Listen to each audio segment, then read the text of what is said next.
Step 1. So how to study for the USMLE Step 1 and be successful. Okay, so preparing for the USMLE Step 1 will be slightly different if you are a US medical student compared to a foreign medical student or graduate. However, most of the study principles are the same. I'm going to share my experiences and what to me is something you can think about for yourself for your preparation for the USMLE Step 1. I'll go over the main resources and that one single book that you must pick up. The question banks, study techniques for best memory and recall, and whether should you ever take a break from your studying. So stick around and there'll be some good stuff here. Okay, but hey, this is what I would recommend. However, if you have some other ideas, let me know in the comments below. So which books should you pick up? I would say one book that you must pick up is the first aid for the USMLE Step 1. Go over this book from cover to cover. Get this book, okay? Anyone who doesn't want to get this book might as well not study for Step 1. That's how good this is. This is excellent for a quick reference as well as for all the high yield facts that you need to know. I think you will basically fall in love with this book. Pick this up from day one of medical school, whether you are a US medical student or a foreign student. Now, many foreign students and graduates use the Kaplan books and the Kaplan lecture series. I think they're all great, especially since foreign schools don't necessarily prepare you for standardized tests such as the USMLE. And for the lectures that accompany these books, I do recommend to have the speed times 2 because some of the instructors do talk at a snail's pace. But what I like about such videos is that you can replay the videos while you're driving, eating, or even when going to sleep. So this really helps memory retention and consolidation. But when it comes to pathology, you have other choices such as the 𝐂𝐨𝐿 as well as the pathoma, which are excellent resources, and they also have their own lectures. I believe this comes down to your personal preference, so have a look. However, for the US med student, first aid from day one, a lot of people report excellent success from Kaplan. However, it may not be necessary for the US student, depending on how solid is your basic sciences from undergrad. However, for foreign graduates or medical students, Kaplan courses may be necessary as there is a big disconnect with the basic sciences approach in medical school when it relates to standardized international exams. Now this online program, Osmosis, it's actually excellent if you are an online learner, and it is excellent to keep track of your progress and have all of your different resources in one place. And it's also great in taking notes, but it may be a bit pricey for many, but you can surely check this out. One thing I want to add here, by now you must be knowing your strengths and your weaknesses. I think you know what I mean, so always be mindful and keep this in mind. Work on your weaknesses and basically study and plan better, and I think planning could lead to great success. So back to step 1. So step 1 is all about memory and cramming and the concepts that come after the memorization. Some helpful tips for better memory. You gotta ask each of the questions. I think that's an excellent way of learning.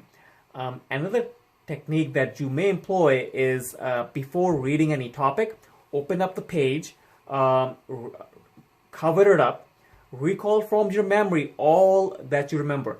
Then look at it and see what you missed. And that's probably what you need to highlight or note down. What I used to do was highlight or note any high yield facts that I would miss in a notebook, and I would open that up when I'm eating or before going to bed. So that could work for other people also. So I'm going to mention another excellent way of covering extensive material, especially the Q banks. Two for the price of one. You can do this if you're going over one question bank and some other friend is going over another, and you or your group of friends don't basically have the time to go over all of these Q banks. So you guys can quiz each other on difficult questions. So by the end, you end up covering all those Q banks, right? However, this leads to my next point as to which question bank should you be doing. The USMLE World is excellent. The questions are probably tougher than the actual exam, but it's actually great for self-assessment and memory development. Now, you can also pick up the Kaplan Q bank. You should score better here, but nevertheless, they're great in testing your knowledge. I would reserve the NBME for the very end. Take it from me, this would likely be a more accurate representation of what you will eventually score. But still, when you're going over the Q banks, don't kill yourself early on if you're not scoring highly. Doing these Q banks you got two purposes. One is to help you memorize, and the second objective is to test whether you are test your preparation and how ready are you for the test. Nevertheless, I would say you must do one major question bank yourself. And if you're doing questions for the full day, you gotta put in 5 blocks at least. You gotta time yourself. Finish up a block and then read any answers. Mark the question that you got wrong, whether doing it in book form or online for your review later. This will all help memory and retention. Then I would say check your when you're done with your going through your questions, check your answers. Check with your books. This will create more of that photographic memory, and you can also mark and cross-reference those books as you're going to be reviewing them at the end. I believe if you do this, you won't forget that point that you happen to miss, or maybe just learn something new. So next, when to pick up these Q banks? I would say after you have read your major books thoroughly once, start them then.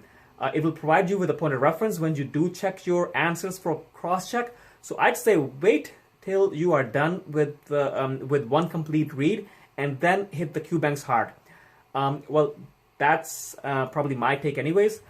Make sure you're doing reasonably well in the NBME and the mock tests and evaluations. If you're going for a great score, make sure you're going to get it. However, it seems that many may never have good enough scores in the assessment tests, regardless of how good their knowledge may be. In that situation, go with it. Hopefully, it comes out good. I think it should be fine if your knowledge base is pretty solid. Okay, so a golden piece of advice. I would say anybody who wastes your time, get rid of them for the next couple of years at least. I mean, keep them as friends, but no special favors. I think doing people extra favors leads to a lot of problems when it comes to time management. Not that I want you to be selfish, but your time is important. Anyways, I had to say this. I think just wanted to say this. So now about the schedule. Pick up the books from day one of medical school. Have a daily routine. I always believe that by following a routine or a schedule, you're able to get much more out of your time. Make it a habit, and I believe you will enjoy studying for your steps. You do get that feeling of satisfaction when you learn something new. I think that's why we're all in this. Of course, all of this leading to better patient care. Keep that in mind whenever you study, as this is what you have chosen for your life. But once a week, you should devote yourself to rest, relaxation, and enjoyment. Friday after school or Saturday evening, get a dose of fresh air, and it should set you up for the rest of the week and relax your mind. Okay, so you have to study where you study best, whether it's the library or your dorm room or apartment.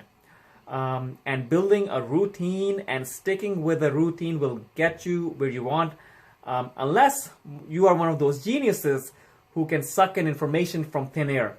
Then you probably don't have to worry about it. But the majority of us have to stick to a routine. Okay, so the exam day is finally here. The evening before the exam, rest that evening, catch a movie.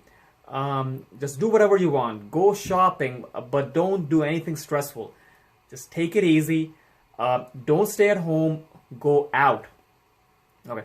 For those who are double, triple type A personality, this may not go down well, but I think you need to take it easy that single day before.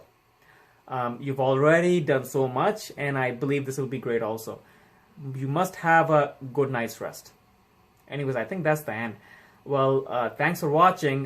Did you find this helpful? Do you have any other ideas?